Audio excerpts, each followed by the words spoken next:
Assalamualaikum warahmatullahi wabarakatuh. Perkenalkan, nama saya Dewi Nawangwulan Putri Kusmaningati dari kelas 1G absen 8 NIM 2042520064. Di sini saya akan mempresentasikan tugas pengantar akuntansi 2 tentang rekonsiliasi bank. Apa itu rekonsiliasi bank? Rekonsiliasi bank adalah suatu proses pencocokan dan penyesuaian atas informasi catatan transaksi atau saldo kas antara catatan menurut perusahaan dan bank.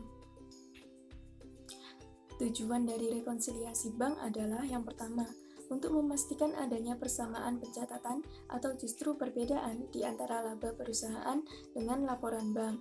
Yang kedua, untuk merapikan catatan laporan perbankan perusahaan untuk waktu tertentu. Fungsi dari rekonsiliasi bank. 1. Untuk mengetahui jumlah nominal selisih saldo antara perusahaan dan bank. 2. Untuk mengetahui penyebab terjadinya selisih antara uang di bank dengan catatan di perusahaan. 3. Untuk mendeteksi kecurangan akuntansi. 4. Bahan pemeriksa kesalahan pencatatan yang dilakukan oleh pegawai keuangan perusahaan. 5. Sebagai pengawasan terhadap pengelolaan kas. Faktor yang menyebabkan rekonsiliasi bank. Yang pertama ada deposit in transit, yaitu uang tunai yang sudah diterima oleh perusahaan, tetapi informasinya masih belum diterima oleh bank, sehingga belum tercatat di sana. Hal ini berpengaruh menambah saldo kas yang dimiliki oleh bank. Yang kedua, outstanding check. Cek yang sudah tercatat dikeluarkan oleh perusahaan, namun si pemegang cek belum diuangkan di bank. Hal ini berpengaruh mengurangi saldo kas yang dimiliki oleh bank. Yang ketiga, bank error, yaitu kesalahan pencatatan yang dilakukan oleh bank. Bisa berupa salah menginput amount, mencatat sejumlah uang, padahal sejumlah uang tersebut tidak dimasukkan ke dalam rekening perusahaan. Hal ini bisa berpengaruh menambah atau mengurangi saldo kas bank tergantung kesalahan yang dilakukan.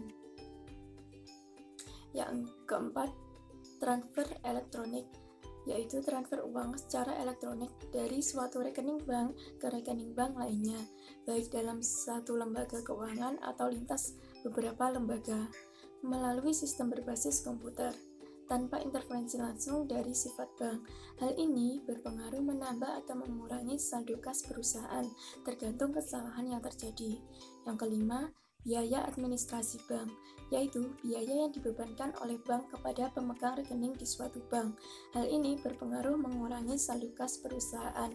Yang keenam, not sufficient fund atau NFS, yaitu cek kosong. Ini menyebabkan bank tidak mencairkan uang karena kurangnya dana setoran perusahaan, namun perusahaan sudah mencatatnya sebagai pengeluaran cek. Hal ini berpengaruh mengurangi saldo kas perusahaan. Yang ketujuh, inkaso, yaitu penagihan piutang atau wesel atas nama perusahaan yang dilakukan oleh bank, tetapi kejadian tersebut belum dilaporkan kepada perusahaan. Hal ini mempengaruhi menambah saldo kas perusahaan. Yang kedelapan, pendapatan bunga.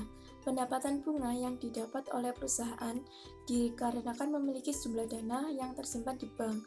Hal ini berpengaruh menambah saldo kas perusahaan. Yang kesembilan, kesalahan pencatatan perusahaan. Kesalahan mencatat penerimaan terlalu rendah atau kecil. Pengeluarannya sudah dicatat oleh bank namun belum dicatat oleh perusahaan.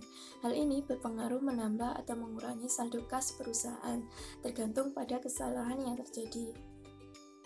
Contoh rekonsiliasi bank. Rekening kas PT XYZ pada tanggal 1 Desember 2015 menunjukkan saldo sebesar Rp81.145.000 selama bulan Desember 2015. Total uang tunai yang disimpan adalah sebesar Rp293.150.000 dan cek yang telah ditulis adalah sebesar Rp307.360.000. Pada tanggal 31 Desember 2015, saldo rekening kas menurut rekening koran bank adalah sebesar Rp112.675.000. Setelah dilakukan pemeriksaan antara catatan perusahaan dan rekening koran bank, ternyata perbedaan antara kedua saldo rekening kas tersebut disebabkan oleh beberapa hal berikut. 1.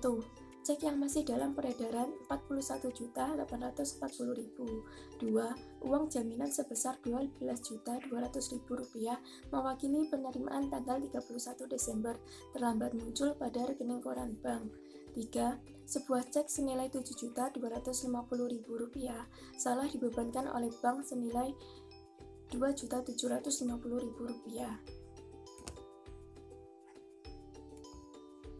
4. Sebuah cek sebesar 760.000 rupiah dikembalikan dengan pernyataan telah salah dicatat oleh PT XYZ sebesar 7.600.000 rupiah. Cek tersebut digunakan oleh perusahaan untuk membayar kewajiban kepada CV Pol. 5. Bank telah mengumpulkan wesel tagih untuk PT XYZ sebesar 7.385.000 rupiah. Nilai nominal wesel tagih tersebut sebesar 7 juta rupiah. 6. Biaya administrasi bank untuk bulan Desember 2015 Rp125.000. 7. Sebuah cek senilai Rp2.500.000 dari CV Go dikembalikan oleh bank karena dananya tidak mencukupi. Diminta buatlah rekonsiliasi bank per tanggal 31 Desember 2015. Buatlah jurnal penyesuaian yang diperlukan oleh perusahaan. PT XYZ rekonsiliasi bank per 31 Desember 2015. Kas menurut catatan perusahaan Rp81.145.000 ditambah penagihan piutang wesel Rp7 juta, bunga wesel Rp385.000, kesalahan pencatatan Rp6.840.000, uang tunai yang disimpan Rp293.150.000, penambahan Rp300.375.000, dikurangi biaya administrasi bank Rp125.000, cek kosong Rp2.500.000, cek yang ditulis Rp307.360.000, pengurangan Rp309.985.000, saldo kas yang sebenarnya Rp78.535.000.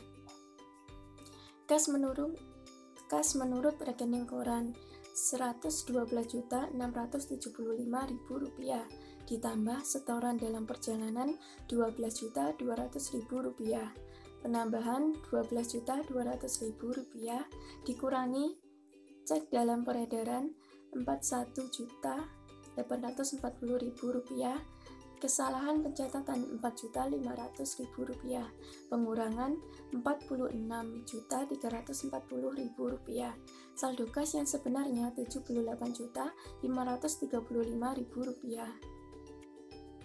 PT XYZ Jurnal Penyesuaian untuk tahun yang berakhir 31 Desember 2015. Tanggal 31 Desember 2015. Keterangan kas debit Rp6.840.000, utang usaha kredit Rp6.840.000. Tanggal 31 Desember, kas debit Rp7.385.000, piutang wesel kredit Rp7 juta, pendapatan bunga wesel kredit Rp385.000. Tanggal 31 Desember 2015, biaya administrasi bank debit Rp125.000, kas kredit Rp125.000. Tanggal 31 Desember 2015, piutang usaha debit Rp2.500.000, kas kredit Rp2.500.000, total debit Rp16.850.000, kredit Rp16.850.000. Sekian presentasi dari saya. Mohon maaf apabila ada salah dan kurangnya. Terima kasih. Wassalamualaikum warahmatullahi wabarakatuh.